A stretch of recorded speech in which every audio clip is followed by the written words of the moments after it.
বাবা, বাবা, ও বাবা, তুমি কাঁদছো? দেখো না বাবা, আমি হাসছি।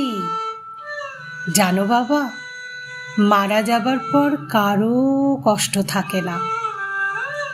আমি বড্ড সুখে আছি। বাবা, তুমি আর কেঁদো না বাবা। দেখেছো, অসংখ্য মানুষ নেমেছে পথে। তাদের যে একটাই দাবি, উই ওয়ান্ট জাস্টিস। বিচার হবে বাবা, কেউ ছাড় পাবে না।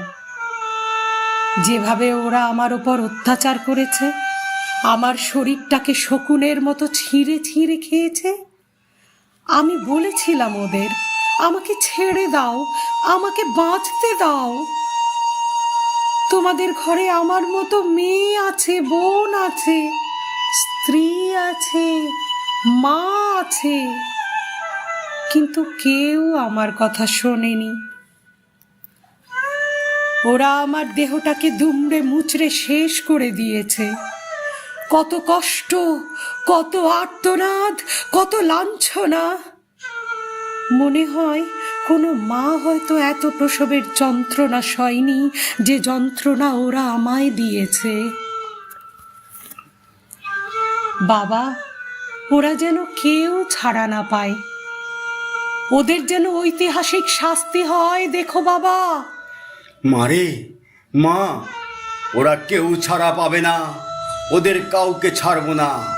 আমার, তোর মায়ের, সবার একটাই দাবি, উই ওয়ান্ট জাস্টিস। বাবা গো, আমার আরও একটা অভিযোগ আছে। আমাদের মুখ্যমন্ত্রী মহিলা, তিনি কি ভূমিকা পালন করছেন সেটা সারা বিশ্ব দেখে চমকে উঠছে। তবে বাবা, আমার সঙ্গে আছে বিশ্ববাসী, এটা আমি বুঝতে পেরেছি। তুমি শেষ পর্যন্ত লড়াই জারি রেখো বাবা, ভেঙে পড়ো না যেন। যতদিন না ঠিক ঠিক বিচার পাবে, ততদিন লড়াই চালিয়ে যাবে। যে স্বপ্ন নিয়ে ডাক্তার হয়েছিলাম, সবকিছু দুষ্ট লোকেরা শেষ করে দিল।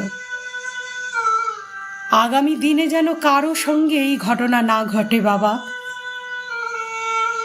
তুমি কিন্তু নীরব থেকো না। নরকে পরিণত হচ্ছে দিন দিন আমাদের এই সোনার বাংলা। নারী শক্তি থাকবে একজোটে।